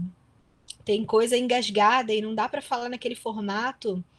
De repente, um outro formato ajuda você a falar por ali também, né? Não é um abandono do caminho acadêmico se você arriscar um outro tipo de texto, uma performance, o ativismo, né? Às vezes essas coisas, sei lá, se ajudam a gente a falar, a escrever, a produzir. Amanda falou uma frase que eu achei tão incrível no momento, Amanda. Você falou que é indigno deixar os afetos de fora na produção de conhecimento. Eu acho que o lugar que você coloca ali a palavra indigno, achei muito fantástico, assim, muito... enfim, é muito importante isso, né? E imaginem que né, essa turma, eles e elas vão ser sanitaristas, né? Porque é isso de novo, né? Então, o lugar, digamos, da escuta, dos afetos, da maneira como todo o conhecimento que vai se traduzir em mediação do cuidado, que vai se traduzir em gestão de políticas ou de projetos de saúde, pode ser alimentado a partir da escuta, dos afetos, das relações de aliança também profundas e intensas com as pessoas que vão sendo encontradas na vida profissional, né? E como isso pode mudar potencialmente também os rumos das vidas profissionais, não em termos de sair, como vocês colocaram, mas em termos de enriquecer, né? De criar novas possibilidades, de revolucionar de fato também espaços e âmbitos de relação, né? Então, acho que isso também é um chamado muito forte, não só assim para o âmbito acadêmico da pesquisa, mas para o âmbito profissional do trabalhar na saúde e na saúde pública, né? A gente viu uma história muito forte, né? Digamos, na saúde pública brasileira, é a presença das prostitutas na saúde, fazendo a saúde pública brasileira, assim. Nada seria da resposta brasileira ao HIV/AIDS, que durante anos foi a mais importante do mundo, ou uma das mais importantes do mundo, sem a presença ativa das prostitutas, de usuários de drogas, de pessoas LGBT, nada seria mesmo. E não porque essas pessoas estivessem no lugar de de aquele que dá um depoimento, aquele que deve ser cuidado com mais atenção porque é mais vulnerável, mas pela potência política e criativa dessas pessoas, né? A dissertação da Amanda sobre a Lourdes e os trabalhos que têm sido feitos, por exemplo, pela própria Gabriela Leite e sobre Gabriela, mostram muito isso, né? E mostram muito isso. Agentes de conhecimento, de muitos saberes, de muita potência criativa, que não estão cerceados por essas limitações entre ciência, arte, afetos e não sei o quê, mas que é assim, a gente precisa ir para frente. Como? Fazendo programa, se afetando, pensando, lendo, produzindo conhecimento, sentando com o ministro. Tá, então bora. Né? Essa história que sempre contam Lourdes e Gabriela da início do movimento e das articulações, e é muito isso, né? E se tem um espaço, digamos, para pensar esses diálogos interepistêmicos ou esses diálogos de saberes, tem a ver com isso, né? Tem a ver com como a gente é capaz de ir desmontando e passando por cima das limitações que a gente tem no campo acadêmico e no campo da saúde, que são muitas, né? Que são profundas. Então, essa ideia, né, do que é indigno deixar de fora, nesse caso, os afetos, por exemplo, é muito interessante. Vocês estão vendo como olhar, e talvez essa é a ameaça, né? Olhar para essa relação de produção de conhecimento, como Natânia e Amanda têm mostrado hoje, ela é completamente transformadora, né? Não tem uma trajetória que passe impune, né? Que passe imune a isso. Não tem uma relação do campo científico. Natânia, na tese da Natânia, ela trabalha de novo com coisas que estão no artigo, mas que obviamente vazam no artigo, dos limites do campo científico e acadêmico também, quando essas relações são construídas de formas, digamos, mais... enfim, dessas formas como Amanda e Natânia colocaram, né? E um pouco, só para fechar um pouco, isso tem a ver com... Isso que eu estou falando tem a ver também com, pelo menos, algo do que eu entendi da pergunta a Maria, que a Natânia ficou ali. Porque, de alguma maneira, Maria... O que Natânia e Amanda estão trazendo hoje, compartilhando, é um esforço de dissolução, digamos, de uma matriz dicotômica, né? Que nos faz pensar em objeto, sujeito, meio, fim, de formas não apenas muito fixas, mas muito valorizadas moralmente, em termos da ideia de moralidade que a Natânia trouxe, né? Então, objeto é ruim, sujeito é bom. Se é objeto, não pode ser sujeito, se é sujeito, não pode ser objeto. Meio, não sei se seria bom ou ruim, e fim, enfim, depende, não sei se seria bom ou ruim, mas se é meio, não pode ser fim, entendeu? E o que elas estão trazendo aqui de maneira muito forte, com muita densidade biográfica e acadêmica, e de pesquisa, e militante, e afetiva, de novo, é como parar-se no meio disso tudo, né? Como dissolver, como reinterpretar, como dizer assim, tá, objeto aqui, sujeito lá, tarará, eu sou objeto dessas relações, enfim. E como isso pode ser reelaborado e repensado desde outros lugares. E isso é uma coisa que, assim, se vocês conseguem aprender um caminho para isso, para essas dissoluções no campo da saúde, a revolução está por vir, entendeu? Porque se algum campo tem se esforçado dramaticamente em sustentar esses planos dicotômicos, é o campo da saúde mainstream, digamos, da saúde hegemônica, né? Então, enfim... É isso que eu queria colocar por enquanto. Não sei, enfim, são 6h20. Eu acho que a gente tem que encaminhar tem que ir encerrando. Não sei se alguém, Natânia, Amanda, ou alguém da turma tem uma coisa, porque a gente fica febril, né? Então, se tem alguma coisa febril vindo que não pode esperar para o WhatsApp para o Natânia, ou que não pode esperar para outro momento, pode falar agora. Então, não, como Amanda e Natânia mostraram, é, isso é uma coisa muito legal. Só para fechar isso, uma coisa muito legal dessa aula particularmente, que ela está para além desses limites disciplinares e dessas formas disciplinares. É, e que tem a ver com essas alianças que não vêm do campo disciplinar. Isso é fantástico, porque o que está informando essa potência toda que vocês sentem da Natânia e da Amanda e dos trabalhos delas tem a ver com o campo disciplinar, claro, mas assim, tá lá no GEMPAC, se chama Lourdes Barreto, entendeu? Tá no puteiro, tá nas muitas Giovanas que estão aqui alimentando a inteligência, a criatividade, a potência Natânia, né? Então, isso é muito importante mesmo. Enfim, não sei se alguém quer vir.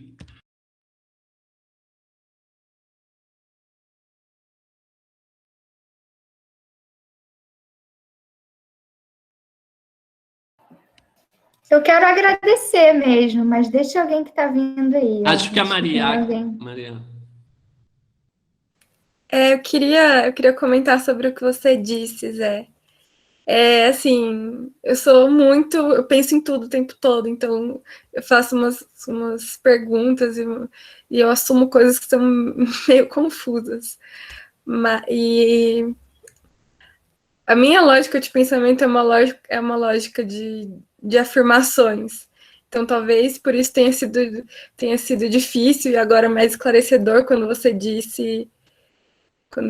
me deu essa resposta.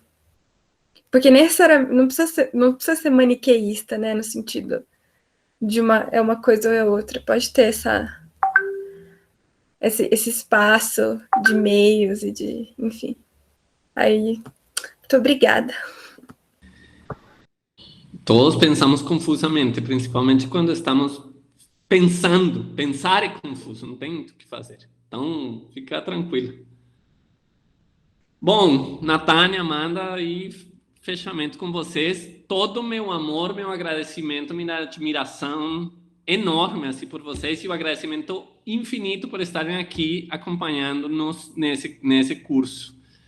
Muito, muito obrigado e deixo com vocês o fechamento.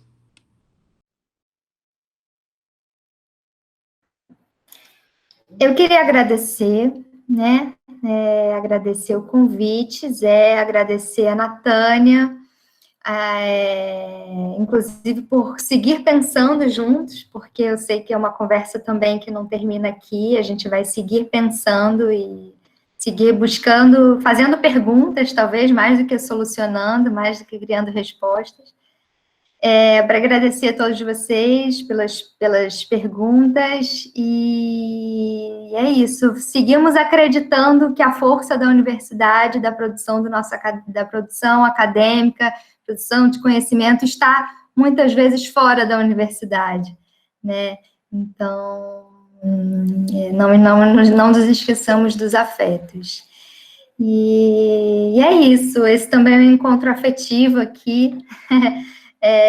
Então, eu só tenho a agradecer. Muito obrigada. Obrigada, Amanda, maravilhosa. Que bom estar aqui com você. Obrigada, Zé Miguel. Gente, vocês são lindos, vocês são umas gracinhas, assim, todos muito carinhosos. Pô, delícia pura. Tô aqui, assim, com vontade de apertar, de beijar. Agora não pode ter contato, né, na pandemia, esse inferno. Mas eu tô aqui encantada, de verdade. Uma delícia de clima. Zé Miguel, que turma linda, que coisa linda. É isso, adorei também. Vamos seguir conversando, sim. Quem quiser me chamar, tô aí. E é isso, e eu vou sair correndo, porque eu preciso fazer xixi. Tô doida, apertada pra fazer xixi. Beijo, gente. Muito obrigado a todo mundo. Obrigada, Zé. A gente se vê na próxima, então. Tchau, Nath. Tchau, Amanda. Obrigadão.